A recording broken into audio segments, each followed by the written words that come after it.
ప్రార్థన చేసుకుందాం. పరిశుద్ధుడైన మా దేవ, కృపగల మా తండ్రి, నీకు స్తోత్రములు నాయన. చాలా దినముల తర్వాత సమాజముగా కూడి నాయన మేమందరము నీ సన్నిధిలో ప్రార్థించినట్లు నీవు చూపిన ఈ అవకాశమునకై స్తోత్రం చెల్లించుకుంటున్నాం. ప్రభు, మేము కోల్పోయిన దానంతటిని మాకు మరల దయచేయి ప్రభువా. ఈ కాలమంతటిలో మేము నేర్వవలసినది నీ మార్గముల యందు సంచరించడానికి కావలసిన సకలమైన బలమును మాకు అనుగ్రహించు నాయన.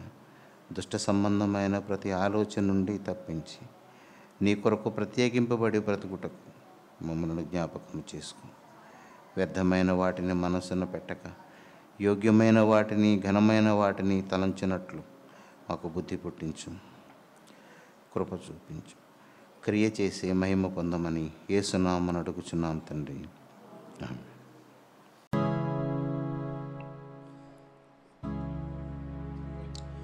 అతి పరిశుద్ధుడా, స్తుతి నైవేద్యము నీకే అర్పించి కీర్తింతును.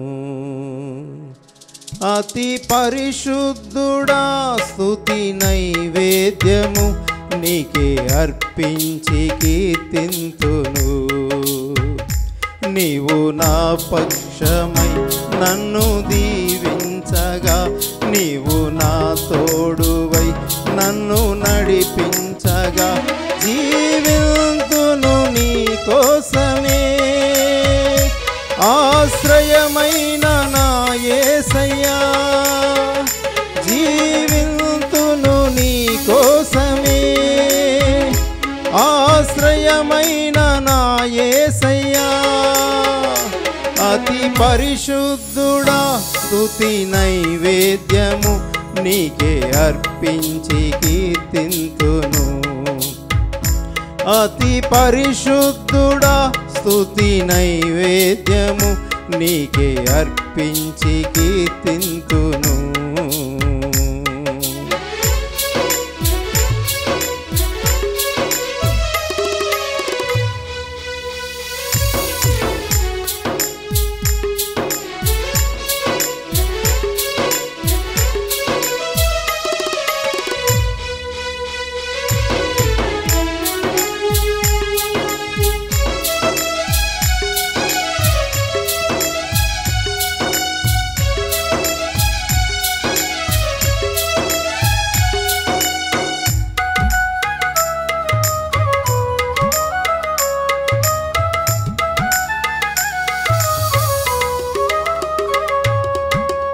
సర్వోన్నతమైన స్థలములయందు నీ మహిమ వివరింపగా, ఉన్నతమైన నీ సంకల్పము ఎన్నడూ ఆశ్చర్యమే.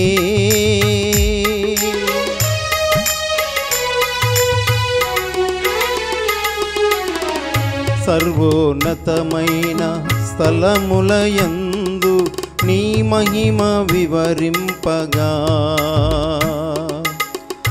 ఉన్నతమైన నీ సంకల్పము ఎన్నడూ ఆశ్చర్యమే. ముందెన్నడూ చవి చూడని సరిక్రొత్తదైన ప్రేమామృతం, ముందెన్నడూ చవి చూడని సరిక్రొత్తదైన ప్రేమామృతం నీలోనే దాచావు ఈనాటికై. నీ రుణం తీరదు ఏ నాటికి, నీలోనే దాచావు ఈనాటికై. నీ రుణం తీరదు ఏ నాటికి.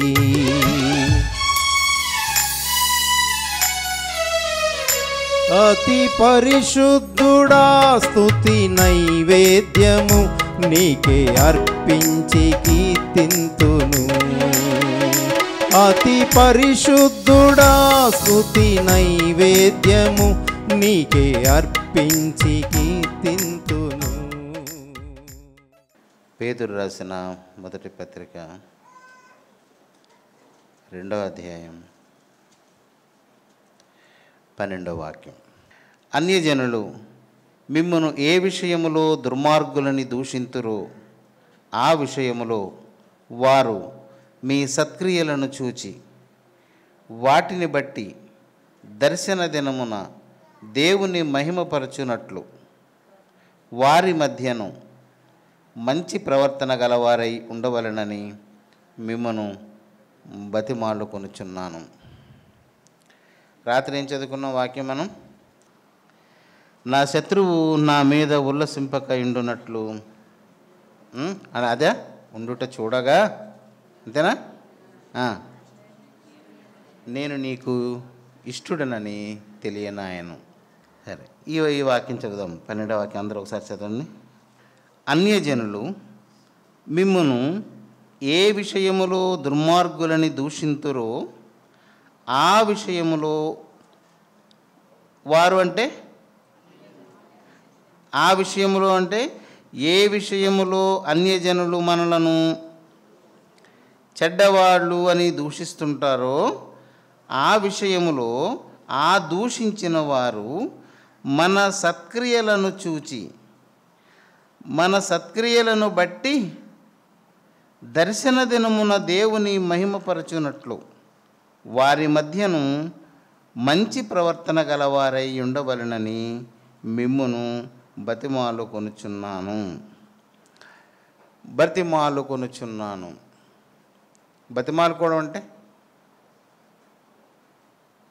బతిమాలుకోవడం అంటే ఏంటి?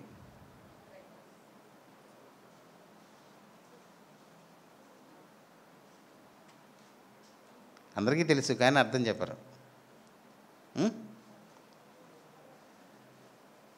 బతిమాలడం అంటే ఏంటి చెప్పండి? కార్యము పూర్తయ్యే వరకు వాడిని వదలకుండా విసిగిపోకుండా చేయడం కోసం ఏదో చేసి వాడికి ఏదైనా కావాలంటే లంచం ఇచ్చి చాక్లెట్ ఇచ్చో ఏం చేసో లేకపోతే కొట్టో ఏదోలాగా మొత్తానికి బుజ్జగించి ఆ పని జరిగేలాగా చే. ఇక్కడ పేతురు యేసుక్రీస్తు శిష్యుడు, అపోస్తలుడైన వాడు మనకు చెప్తున్నమాట. మీ అందరికీ మనం ఈ విషయంలో ప్రతివాడు బాధ్యుడు, ఎవడికి వాడే బాధ్యుడు. మనము పరలోకం కొరకు సిద్ధపడుతున్న సమయం కనుక ఈ మాటని ప్రతివాడు తనకు తాను ఆపాదించుకోవాలి. మీరు ప్రభువును ఎరగక పూర్వం ఏ విషయంలో దుర్మార్గులు అని అయ్యున్నారో అది మీకు తెలుసు. ప్రతివారం మనందరం నేను ఏ విషయంలో దుర్మార్గుణ్ణో నాకు తెలుసు. అలాగే మీ అందరూ కూడా మంచివాళ్ళని నేను అనుకోను. ప్రతివారు వారి వారి దుర్మార్గ స్వభావాన్ని ప్రవర్తనని కలిగి ఉన్నారు. దీన్ని గూర్చి ఒకసారి ఎఫెసీయులకు రాసిన పత్రిక ఒకసారి చూద్దాం. ఎఫెసీయులకు రాసిన పత్రిక 2వ అధ్యాయంలో ఒక విషయం చూసి మళ్ళీ మనం, మీ అపరాధముల చేతను పాపముల చేతను మీరు చచ్చిన వారై ఉండగా ఆయన మిమ్మను క్రీస్తుతో కూడా బ్రతికించెను. మీరు వాటిని చేయుచు,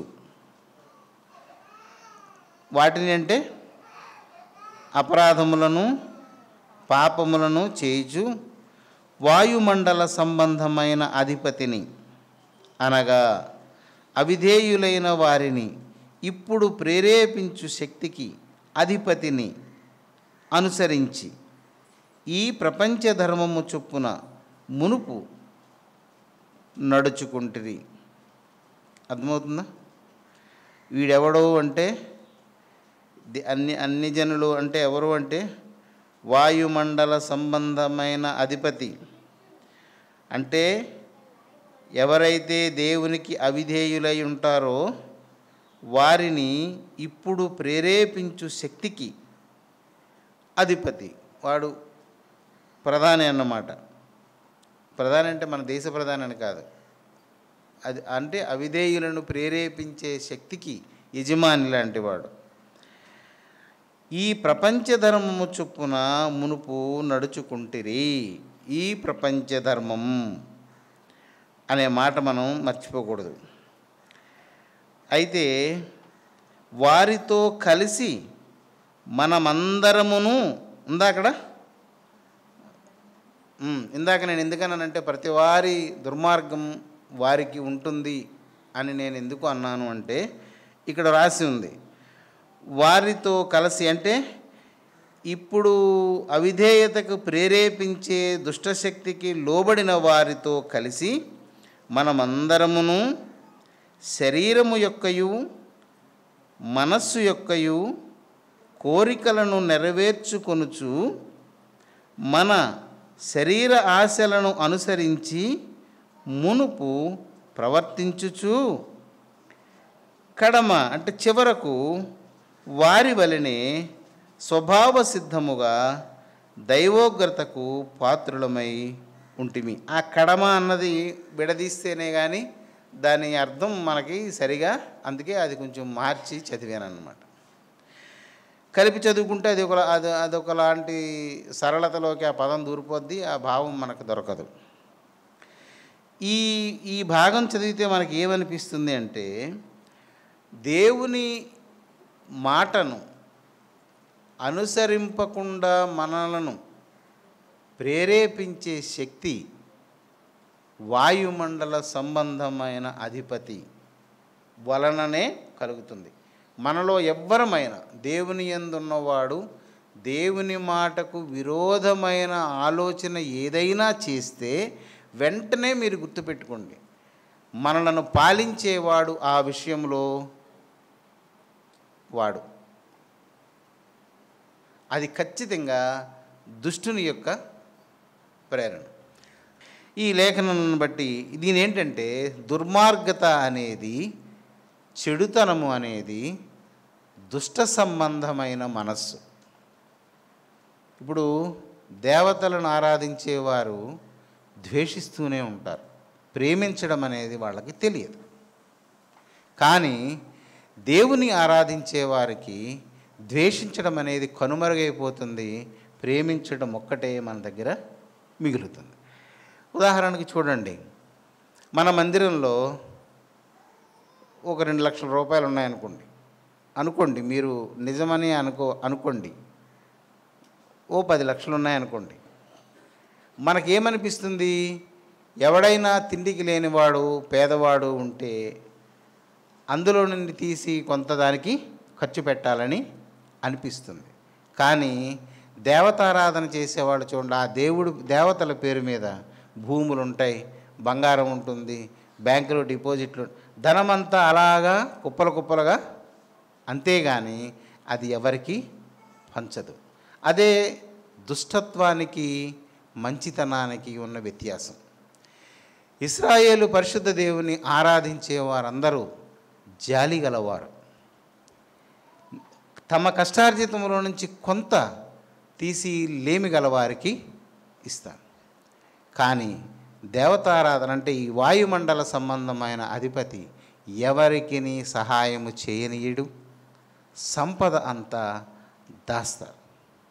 అది కరెక్టా కాదా? మీరు చదవలేదు ఇప్పుడు పేపర్లోని?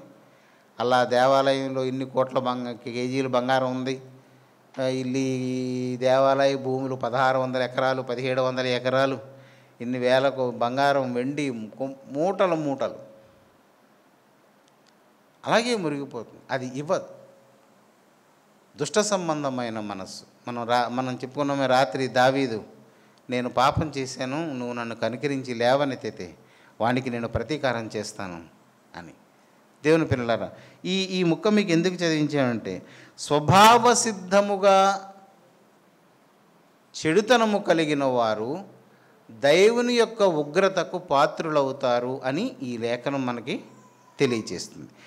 పేతురు ఏం చెప్తున్నాడు? ఈ వాక్యం మనం ఈ రోజున చదువుకుంటున్నాం.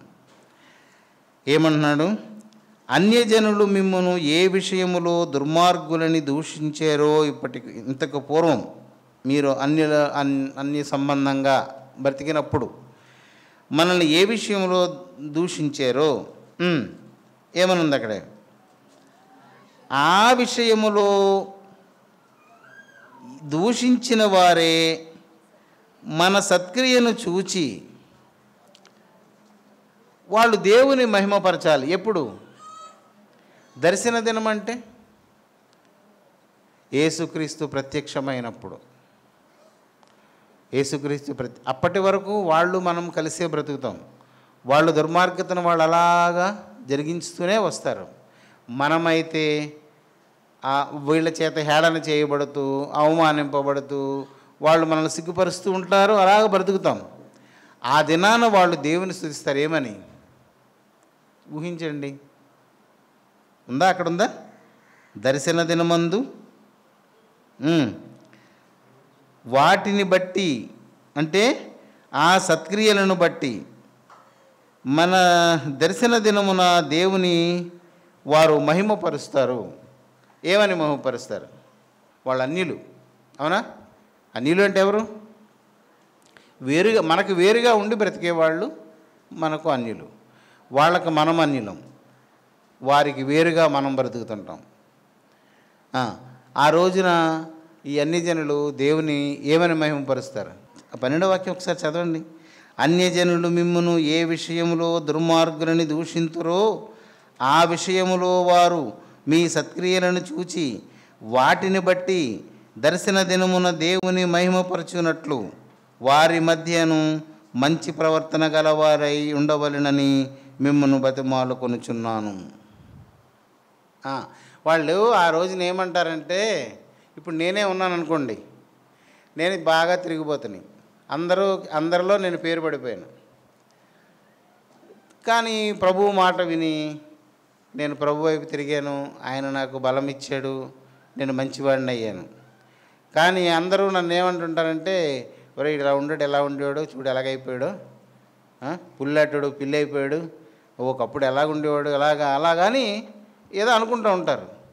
కానీ ప్రభు వచ్చినప్పుడు నాకు జరిగే ఆ మేలు, దేవుని వలన నాకు దొరికే ఆ ఆదరణ, లేదా ప్రభువు నాకు ఇచ్చే ఆ మహిమను చూసినప్పుడు వాళ్ళు ఏమంటారంటే, నిజమేరా, మనం విన్నాం కదా మాట, వాడు విన్నాడు, వాడు మారాడు, నిజమే, దేవుడు గొప్పవాడురా, పాపులను పరిశుద్ధినిగా మార్చే దేవుడురా అని ఖచ్చితంగా మన దేవుని మహిమను వాళ్ళు అంగీకరిస్తారు. మనము అలాగా మన బ్రతుకు అన్యజనుల మధ్య స్పష్టంగా కనబడకపోతే, మనం కనబరచకపోతే మనం ఏం చేసిన వాళ్ళం అవుతాం? దేవుని మహిమను తగ్గించిన వాళ్ళం, అన్ని జనుల్లో తగ్గించిన వాళ్ళము అవుతాం. ఇది చిన్న విషయమే కానీ ఇలాగ ఉండడానికి ఏం చేయాలో పై వాక్యంలో రాసి ఉంది. ఇలాగా మనం అనుకోవచ్చు, నేను ఒకప్పుడు దొంగతనం చేసేవాడిని, నేను ఇప్పుడు మంచివాడిని అయిపోయాను కాబట్టి అని అనుకోవచ్చు. కానీ అది మనం మారలేము. పై వాక్యంలో ఉంది చూడండి, 11వ వాక్యం చదువుతాం చూడండి. ప్రియులారా, మీరు చదవండి. మీరు పరదేశులను యాత్రికులనై ఉన్నారు. ఆగండి, మనం ఒక అవగాహనలోనికి రావాలి. దేవుని మాట విని దుర్మార్గతను వదిలిపెట్టి మంచి మార్గంలోనికి వచ్చిన మనము ఒక అవగాహనలోనికి ముందు రావాలి. ఆయన ఏం చెప్తున్నాడు? ప్రియమైన వారలారా, మీరు అలాగ దేవుని దగ్గరికి వచ్చిన మీరు పరదేశులను యాత్రికులను అయి ఉన్నారు. పరదేశులు అంటే ఎవరు? ఈ దేశం వారు కాదు.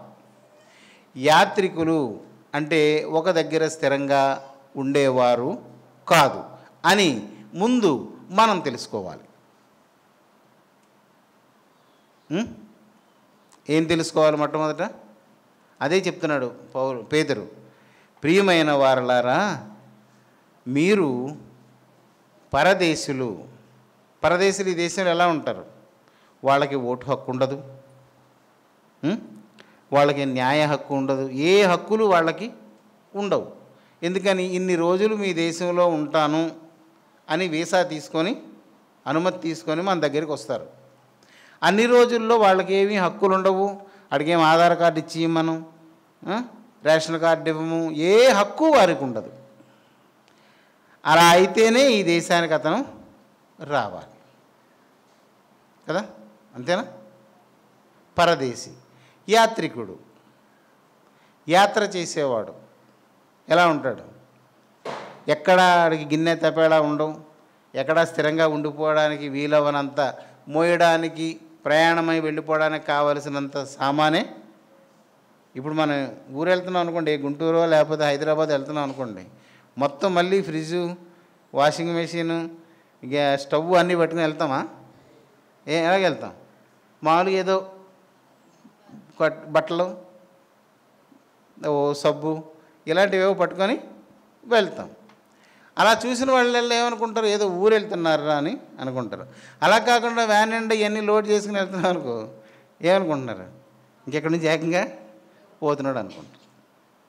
అందుకే పేతురు ఆ మాట చెప్తున్నాడు, మీరు పరదేశులను యాత్రికులను అయి ఉన్నారు. ఉన్నామా? ఉన్నారు అని అన్నట్టు ఊకొట్టడం కాదు, అలా ఉన్నామా? మన మనసు అలాగుందా? ఈ భూమి మీద మనము ఆ 2 గుణాలు కలిగి ఉన్నామా? అదైతే 2 ఆలోచనలు, నేను పరదేశిని, ఇక్కడ కొంతకాలమే ఉంటాను అనుకుంటున్నామా? మనం ఎల్లకాలం ఉండాలనుకుంటున్నామా? మరి ఎల్లకాలము ఉండాలనుకోవడానికి తాత్కాలికంగానే ఉంటాను అనుకున్నప్పుడు మన చర్యలు, మనం చేస్తున్న క్రియలే దానికి సాక్ష్యాలు. ఇల్లు కడుతున్నాం అనుకోండి, నేనే ఇల్లు కడుతున్నాను అనుకోండి, ఏం చేస్తాను? మేస్త్రి ఏం చెప్తాను? పిల్లలు చాలా బలంగా ఉండాలి, ఎన్నాళ్ళైనా కదలకూడదు, అన్నీ బాగుండాలి, స్లాబ్ బాగుండాలా, ఇల్లు శాశ్వతంగా ఉండాలి అని ఈ ఆలోచన, ఆ ఆలోచనను తప్పు అని మనకి తెలియజేస్తుంది. ఇక్కడ స్థిరంగా ఉండడానికి కావలసినవన్నీ మనం సమకూర్చుకుంటూ అదే హృదయం చేసే మోసం. అయితే ఏం చేయాలి మనం? అలా ఎలా ఉండగలం? అలా కుదురుతుందా అని అన్నప్పుడే తెలిసిపోతుంది. ఏంటది? దేవుని మాటకు మనము చెవిని ఇవ్వడం లేదు. అక్కడ చెప్పేవాడే వాయుమండల సంబంధమైన అధిపతి, అవిధేయులైన వారికి అధికారి అయిన వాడు చెప్తున్న మాట అది. ఈ మాటలు మనకు రుచించవు, ఇష్టపడవు, కానీ ఇవి నిజం. ఇది అపోస్తలుడైన పేతురు చెప్తున్న మాట. మీరు పరదేశులను యాత్రికులను అయి ఉన్నారు. ఉన్నారు అని అతను ఆపాడు పదాన్ని. ఉన్నారు కనుక ఏమని చెప్పాలి అక్కడ చెప్తే? కనుక అని తర్వాత ఏమని రాసి ఉండాలి అక్కడ?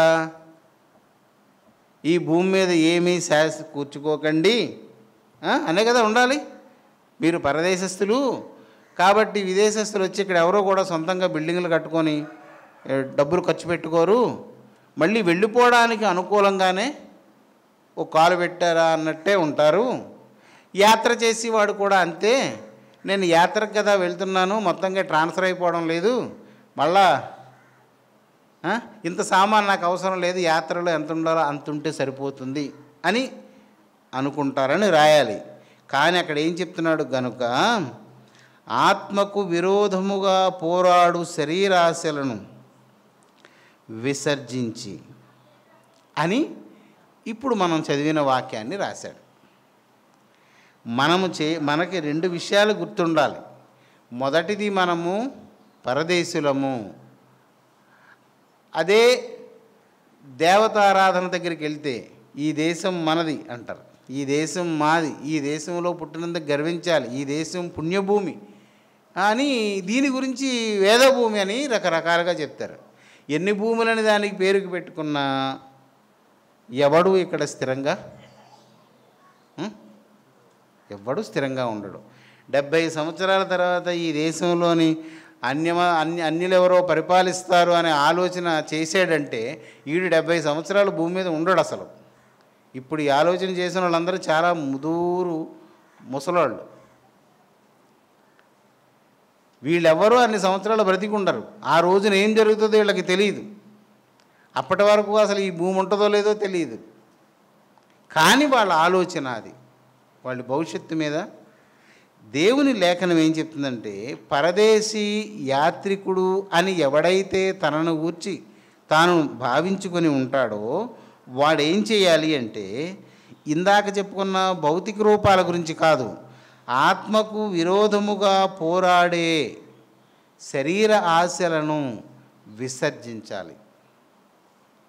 ఆత్మకు శరీర ఆశ అనేది ప్రతిదానికి ఉన్న లక్షణం ఏంటంటే, ఆత్మను పాడు చేయడానికి అది పోరాడుతుంది. అది పోరాటాన్ని మళ్ళీ పోరాటంతోనే గెలవాలి తప్ప, పోరాడుతున్న వాడితో తప్పించి తిరుగుతున్నంతసేపు మనం ఓడిపోతూనే ఉంటాం. మనము దేంతో పోరాడతాము చెప్పాలి. మనం చాలాసార్లు చెప్పుకున్నాం, మనము అనుదినము ప్రార్థనలో పోరాడాలి. ఎవరు ప్రార్థనలో పోరాటం మానేస్తారో వారు శరీర క్రియలకు లొంగిపోతారు. ఎందుకంటే శరీర ఆశలు నిత్యము ఆత్మకు విరోధంగా పోరాడుతూనే ఉంటాయి. అవి నువ్వు చేసినా చేయకపోయినా, అంగీకరించినా అంగీకరించకపోయినా అవి చేసే పోరాటం అవి చేస్తూనే ఉంటాయి. ఇది చెప్పినవాడు దైవజనుడు, దేవుని ఆత్మచేత నింపబడిన వాడు వ్రాసిన మాట ఇది. కనుక ఇక్కడ మనము ఆత్మకు విరోధముగా పోరాడే శరీరాశలను విసర్జించి, దానికి జోడించండి ఈ వాక్యం, అన్ని జనులు ఏ విషయంలో మనలను నిందిస్తుంటారో ఆ విషయంలో మనము మంచి ప్రవర్తనను కనబరచాలి. ఏ విషయంలో నిందిస్తారో అంటే, ఇందాక మనం చదువుకున్నామే, ఎఫెసీయులకు రాసిన పత్రికలో ఒక ముక్క చదువుకున్నాం. అక్కడ ఏంటి, మీకు శరీరాశలు అంటే ఎక్కడో మనం కలిసి పెట్టామా ఏంటవి? గలతీలో ఉంటుంది, చూడండి ఒకసారి.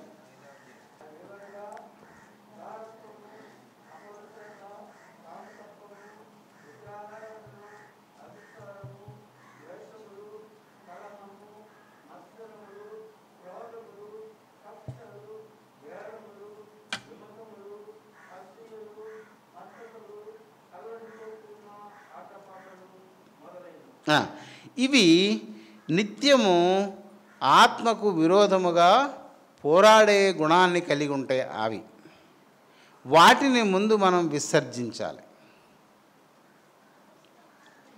విసర్జించి అప్పుడు ఈ అన్ని జనులు ఏ విషయంలో మనల్ని, ఇప్పుడు ఉదాహరణకి గయాలి వాళ్ళు ఎవరైనా ఉన్నారనుకోండి, అంటే తగులాడేవాళ్ళు, చిన్న మాట అంటే పౌరుషం వస్తుంటుంది, లేదా వీరి మాటలు వారి మాటలు వీరికి చేరవేసే గుణం, ఎదుటివారి గుట్టులను బయటపెట్టే గుణం, లేదు వాడికన్నా మనమే బాగున్నాం, లేకపోతే ఊరకనే ఒకరి మీద అతిశయించే గుణము, ఇవన్నీ ఆత్మకి భంగం కలిగించేటువంటి లక్షణాలు. అవి మనలో ఎవరికైనా ఉన్నాయనుకోండి, నేనే దుర్మార్గుని అంటే నా దుర్మార్గత మారాడు అని అన్ని జనుల వలననే మనం సాక్ష్యము పొందాలి. ప్రతివాడు తన పరిసరములో. ఎందుకు నేను ఈ మాట చెప్తున్నానంటే, ఇక బహిరంగంగా మనం వెళ్ళి సువార్త ప్రకటించే అవకాశాలు మన దేశంలో చాలా మట్టుకు సన్నగిల్లిపోయాయి. ఉత్తర భారతదేశంలో అయితే అసలు ఆ సువార్త సమస్యే లేదు. మనమే మన పరిసరంలో మనము ఈ మంచి గుణాన్ని కనబరచాలి. ఏ విషయంలో మనం ఇంతకు ముందు వారితో కలిసి బ్రతికినప్పుడు ఏ చెడు గుణాలు కలిగి ఉన్నామో అవన్నీ మాని ప్రత్యేకింపబడినట్లుగా మనము వారి మధ్య బ్రతకాలి అన్ని విషయాలలో. అదే యేసుక్రీస్తు మన దగ్గర అపేక్షించేది. మీరు లోకమునకు వెలుగై ఉన్నారు. ఎలాగా అంటే, ఎలా ఉండాలి? దీపస్తంభము మీద పెట్టబడిన దీపములాగా, కొండ మీద కట్టబడిన పట్టణములాగా దేవుని పిల్లలు ఒక ప్రత్యేకమైన లక్షణాన్ని కలిగి ఉండాలి. చాలా మనం ఇంకా విసర్జించవలసినవి ఉన్నాయి, చాలా ఉన్నాయి. అవేవీ చేయకుండా మనం కొంత ప్రార్థన చేయగలిగిన వెంటనే మనం పరలోకానికి అర్హులము అని మనం భావించకూడదు. మన పరిశుద్ధత తూకానికి రావాలి. మనం ఇప్పుడు 43వ కీర్తన ఎక్కడ చదువుతామే, ఏమని? యెహోవా చేత నిర్దోషి అని ఎంచబడిన వాడే పరలోకానికి వెళ్తాడు. దేవుని చేత నీవు నిర్దోషి అని ఎంచబడాలి. ఆ ప్రమాణానికి మన గుణాలు రావాలి. ఈ విధంగా శరీరాశలు మనతో పోరాడుతుంటే వాటిని విసర్జించాలి. ఆ శరీరాశలు ఏంటి? దురాశ. అంటే ఇంకా అది వివరించడం అవసరం లేదు, మనకి అవన్నీ మనకు బాగా తెలిసినవే. కనుక మరొకసారి ఈ వాక్యం మనం చూద్దాం. మీరు పరదేశులను యాత్రికులను అయి ఉన్నారు గనుక ఆత్మకు విరోధముగా పోరాడు శరీరాశలను విసర్జించి అన్యజనులు మిమ్మును ఏ విషయములో దుర్మార్గులని దూషింతురో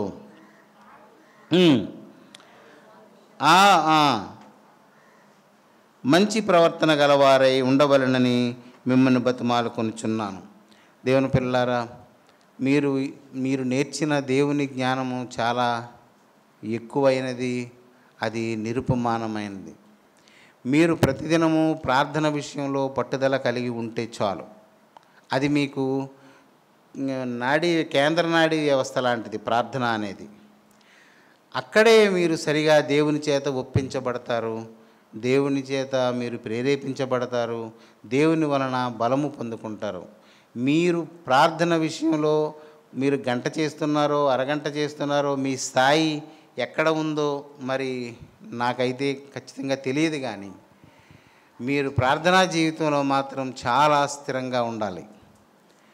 మిమ్మల్ని గూర్చి మీ ఇంటి వారిని గూర్చి జాగ్రత్త పడండి. ఏ రూపంలో ఏ నష్టము మన దరికి చేరకుండా మనము జాగ్రత్త పడాలి.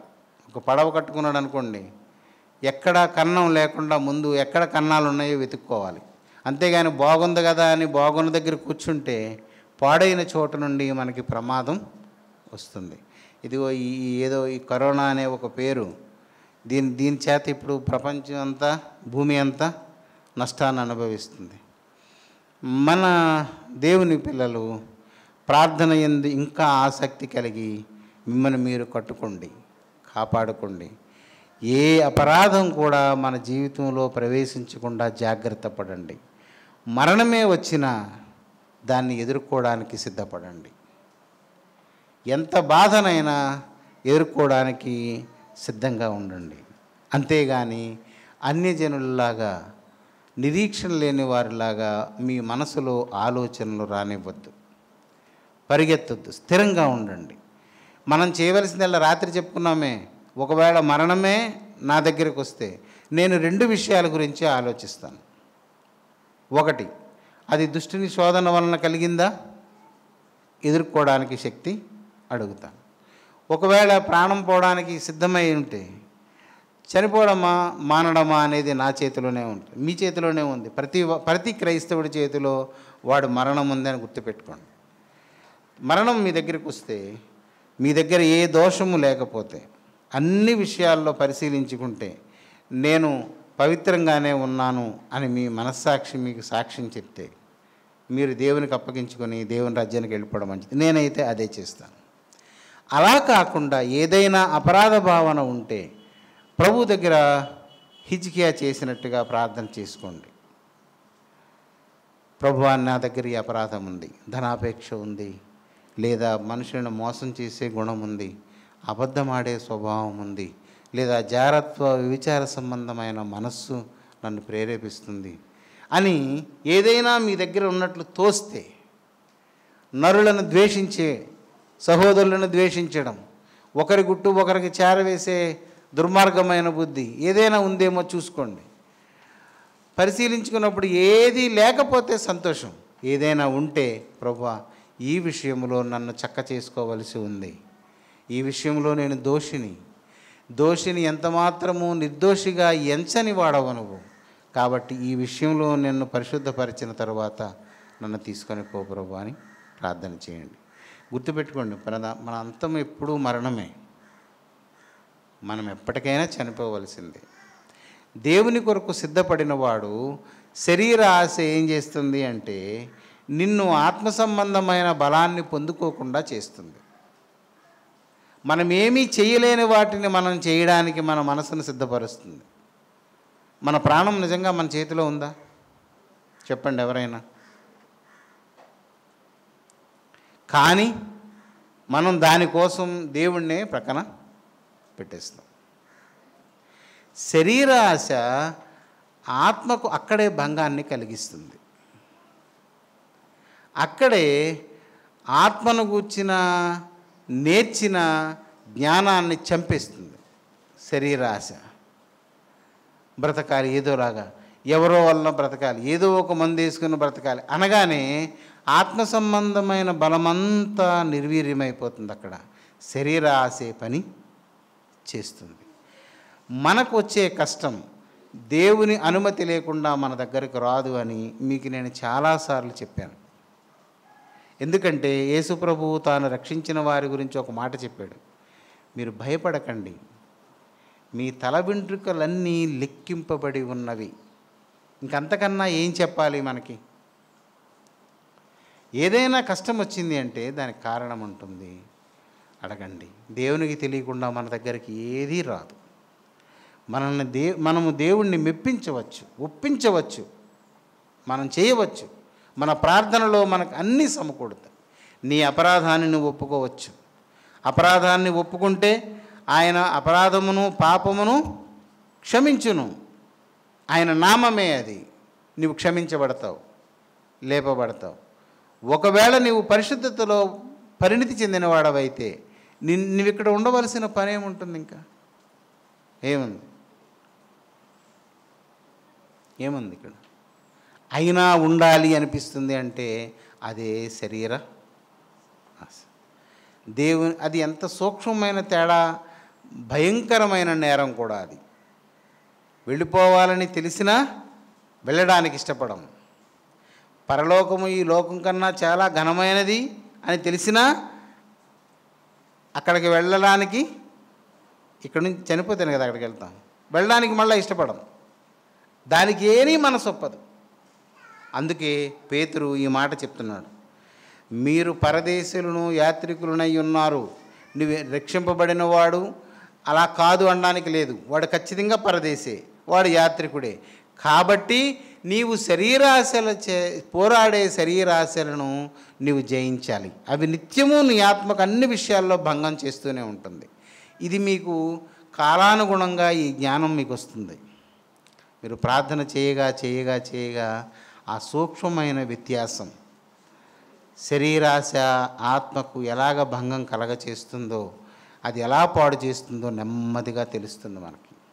అది కలిగినప్పుడు అందరం సిద్ధపడతాం.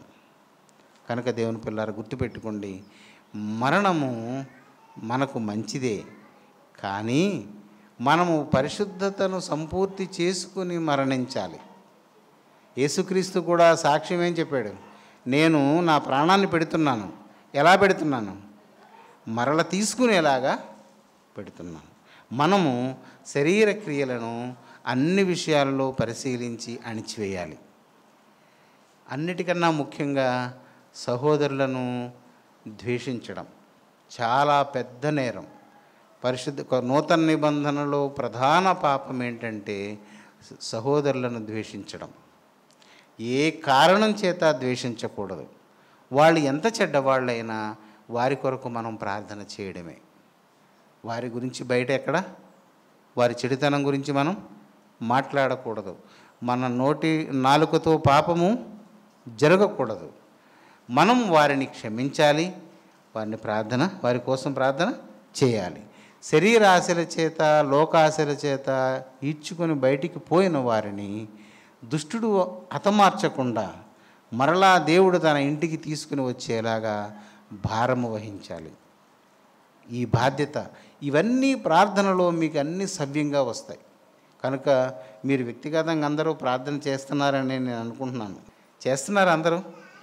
మీ ప్రార్థనా సమయాలకి మీరు వెళ్తున్నారా? లేదా ప్రతిరోజు అరగంట ఆలస్యంగా వెళ్తున్నారా? దేవుని పిల్లలారా, మీ సమయాన్ని మీరు గంట కన్నా ఎక్కువ చేయండి.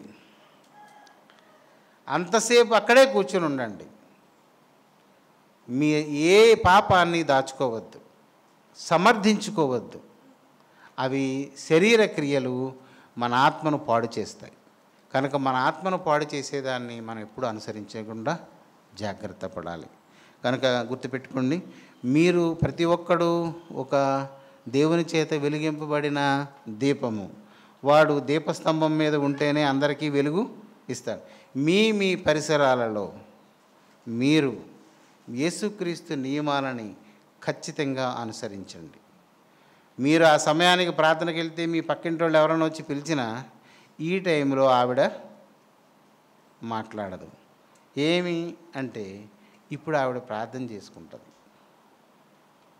మనం ఏమీ వాళ్ళకి దేవుడి గురించి చెప్పక్కర్లేదు, ఈ టైంలో ప్రార్థన చేసుకుంటుంది. గంట వరకు ఏమైనా రాదు. పిల్లలు బయట కూర్చున్న వాళ్ళు అదే చెప్పాలి, ఇంకా అరగంట ఉంది, మా అమ్మ అప్పుడే బయటికి రాదు, లేదా మా నాన్న బయటికి రాడు. ఇది మీరు అమలు చేయండి.